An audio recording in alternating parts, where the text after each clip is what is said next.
ఇదంతా చూస్తుంటే నాకెందుకో చాలా డౌట్‌గా ఉంది రాథోడ్ అని బాగి చెప్తుంటే, "నువ్వు మనోహరి యాదమ్మని గమనించావా?" అని రాథోడ్ అడుగుతూ ఉంటాడు. "నేను వెళ్లి చెక్ చేశాను రాథోడ్. అప్పుడు మనోహరి నిద్రపోతూ ఉంది. కానీ ఏదో జరుగుతోంది" అని బాగి అంటుంది. "ఆ ప్రచండతో కలిపి మనోహరి పిల్లల్ని ఏమైనా చేద్దాం అనుకుంటుందేమో మిస్సమ్మ. నాకైతే చాలా డౌట్‌గా ఉంది" అని రాథోడ్ అంటాడు. "అవును రాథోడ్. ఆయన్ని డైవర్ట్ చేయటం కోసం పిల్లలపై ఏదైనా చేయాలనుకుంటుందేమో. ఒక పని చేద్దాము. ఆశ్రమం పంతులు గారి దగ్గరికి వెళ్లి మనం మాట్లాడి చూద్దాము. ఆయన ఏదైనా పరిష్కారం చెప్తారు కదా! ఈ విషయం ఎవరికీ తెలియకూడదు రాథోడ్. ముఖ్యంగా ఆయనకి ఇప్పుడిప్పుడే ఆయన హెల్త్ సెట్ అవుతూ ఉంది" అని బాగి చెప్తుంది. "అలాగా మిస్సమ్మ.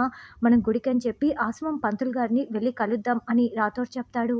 తరువాత మనోహరి, అంజులో ప్రవేశించిన ప్రచండ, యాదమ్మ ముగ్గురు గదిలో చేరి మాట్లాడుకుంటూ ఉంటారు.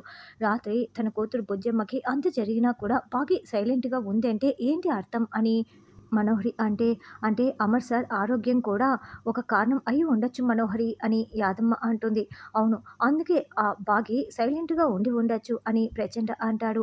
కానీ నువ్వేమీ చేయలేకపోతున్నావు కదా! అని మనోహరి, చెంబా ఇద్దరు ప్రచండని నిందిస్తూ ఉంటారు. నా శక్తినే మీరు నిందిస్తున్నారా? అని ప్రచండ మండిపడుతూ ఉంటాడు. మరి రోజులు గడిచిపోతున్నాయే కానీ నువ్వేమీ చేయలేకపోతున్నావు కదా! అని చెంబ అంటే, నేను యాక్సిడెంట్ చేయించబోయాను. కానీ అప్పుడే బాగి వచ్చి కాపాడింది. నిన్న రాత్రి కూడా బయటికి తీసుకువెళ్తుంటే ఆ బాగి వచ్చి కాపాడింది. మరి నేనేం చేసేది? ఈసారి ఖచ్చితంగా నా పని పూర్తి చేసేస్తానని ప్రచండ అంటాడు. ఏంటి పూర్తి చేసేది? అయినా నీ మంత్రశక్తితో ఆ బాగిని ఆపొచ్చు కదా! ఎలా? నీ గురించి నువ్వు గొప్పలు చెప్పుకునే బదులు, ఆ బాగిని ఆ మాత్రం ఆపడం నీకు చేత కాదా? ఇన్ని మంత్రశక్తులు ఉన్నాయి కదా! అని మనోహరి, చెంబ నిలదీస్తూ ఉంటారు. నా మంత్రశక్తులతో ఆ బాగిని ఆపడం పెద్ద విషయమేమీ కాదు. కానీ ఆ పిల్లకి దైవశక్తి తోడుగా ఉన్నట్లే నాకు కూడా కొన్ని పరిధులు ఉంటాయి. ఆ పరిధికి మించి నేను వాళ్ళపై వాటిని ప్రయోగించానే అనుకో, అవి నాకే బెడిసి కొడతాయి. అందుకే నా పరిధికి మించి నేనేది చేయలేను. ఇప్పుడు నాకు ఎదురు తిరిగితే నాకే ప్రమాదం కదా! నా మంత్రశక్తులు అని ప్రచండ చెప్తుంటే, పగలు ఎండ, రాత్రి చీకటి అన్నట్లుంది నీ వాలకం. నువ్వు అంతే.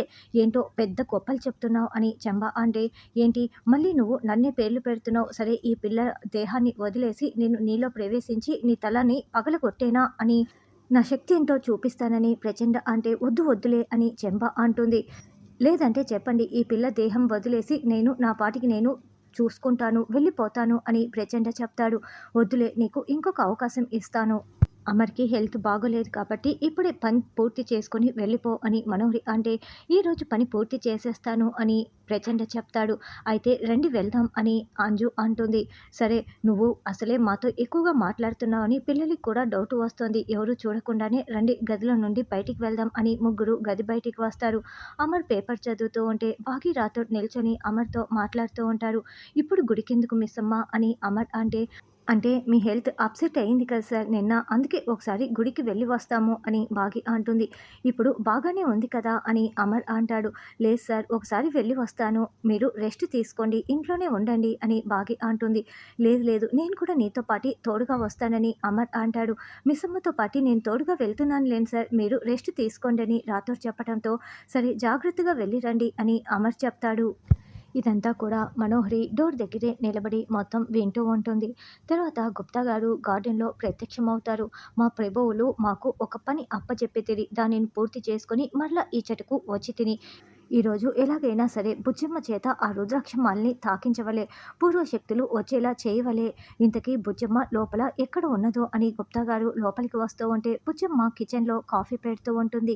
అప్పుడే ఆనంద్, ఆకాష్ "ఏం చేస్తున్నావు బుజ్జమ్మ" అంటూ అడుగుతూ ఉంటే, ఇప్పుడు అమ్మ, రాథోడ్ ఇద్దరూ గుడికి వెళ్లారు కదా అన్నయ్య. నాన్న కాఫీ తాగే సమయం అయింది కదా! అందుకే నేను నాన్న కోసం కాఫీ పెడుతున్నా అని చెప్తూ ఉంటుంది.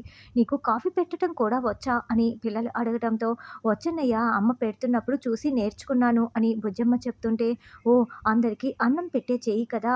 ఈ తల్లికి అన్నీ వచ్చు" అని గుప్తా గారు చూస్తూ ఉంటారు. "సరే బుజ్జమ్మ. అంజు అయితే ఎప్పుడు పరీక్షల్లో కాపీ కొట్టడం, పడుకొని నిద్రపోవటం తప్పిస్తే ఏమీ చేత కాదు. నువ్వు సూపర్ బుజ్జమ్మ. సరే కాఫీ పెట్టి తీసుకురా. మేము గదిలోకి వెళ్తున్నాం" అని ఆనంద్, ఆకాష్ అక్కడి నుంచి వెళ్తారు. "బుజ్జమ్మ, బుజ్జమ్మ" అని గుప్తా గారు వచ్చి పిలుస్తూ ఉంటే ఇక బుజ్జమ్మకి వినపడదు.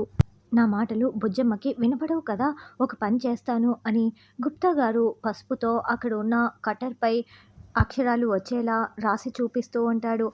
అంజు బాలిక శరీరంలోకి ప్రచండ పరకాయ ప్రవేశం చేశాడు. నువ్వు శక్తుల్ని తిరిగి పొందాలంటే పూజ గదిలోకి వెళ్ళు అని అక్షరాలు వచ్చేలా చేసి, బుజ్జమ్మ ఒకసారి అటు చూడుము, అటు చూడుము అని చెప్తూ ఉంటాడు. సరిగ్గా అప్పుడే అంజులో ప్రవేశించిన ప్రచండ అక్కడికి వస్తాడు. అక్కడ అక్షరాలను చూసేసి తన మంత్రశక్తితో బుజ్జమ్మని చూడకుండా చేసేస్తాడు. బుజ్జమ్మ, నువ్వు ఇక్కడేం చేస్తున్నావు? ఓ కాఫీ పెట్టిస్తున్నావా? ముందు డాడీ లేచాడో లేదో తెలుసుకున్న తర్వాతే కదా నువ్వు కాఫీ పెట్టాల్సింది. నేను పెడతాను, ముందు డాడీ లేచాడో లేదో చూసి రాపో అని అంజు చెప్పటంతో, నీకు కాఫీ పెట్టటం కూడా వచ్చా అక్క? అన్నయ్యలు నీకు రాదని చెప్పారే అని బుజ్జమ్మ అంటుంది. నాకు వచ్చులే బుజ్జమ్మ, నువ్వు వెళ్ళు అని అంజు బుజ్జమ్మని పంపించేస్తుంది. వెంటనే ఆ అక్షరాలని ట్యాప్ కింద పెట్టి కడిగి పడేస్తుంది. చూడు, నువ్వు ఏదో దైవశక్తివి, ఆ పిల్లకి సహాయం చేస్తున్నావని నాకు అర్థమైంది. నువ్వు నాకు కనిపించటం లేదు, నీ స్వరం కూడా నాకు వినిపించటం లేదు. కానీ నువ్వు ఏమీ చేయలేవు.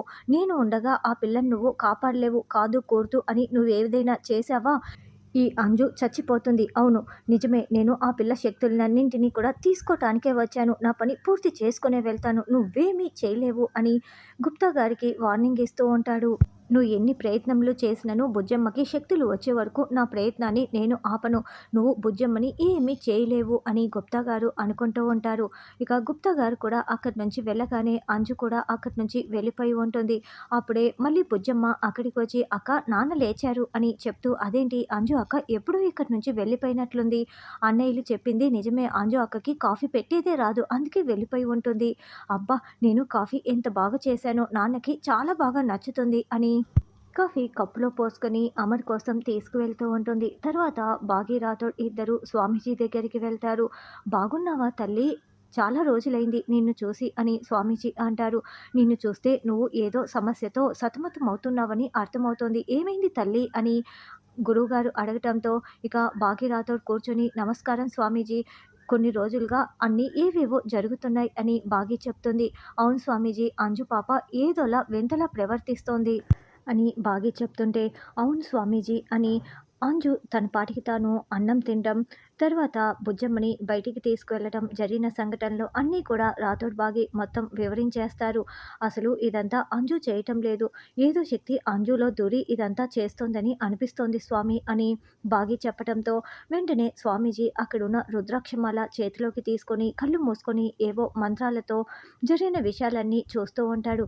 ఒక్కసారిగా స్వామీజీ చేతిలో ఉన్న రుద్రాక్షమాలని కింద పడేసి చాలా షాకింగ్గా కళ్ళు తెరిచి బాగి రాథోడ్ల వైపు చూస్తూ ఉంటారు. ఏమైంది స్వామీజీ, ఏమైనా తెలిసిందా అని బాగి అడుగుతూ ఉంటే, అవును తల్లి, మీ ఇంట్లో మామూలు దుష్టశక్తి కాదు, అది చాలా దుర్మార్గమైన దుష్టశక్తి ఉంది, మీ ఇంట్లోనే ఉంది తల్లి అని స్వామీజీ చెప్తూ ఉంటే, అవునా స్వామీజీ, ఇప్పుడు ఎలా? ఆ దుష్టశక్తి వల్ల ఏదైనా ప్రమాదం జరుగుతుందేమోనని చాలా భయంగా ఉంది, ఏం చేయాలి స్వామి అని బాగి టెన్షన్ పడుతూ అడుగుతూ ఉంటుంది.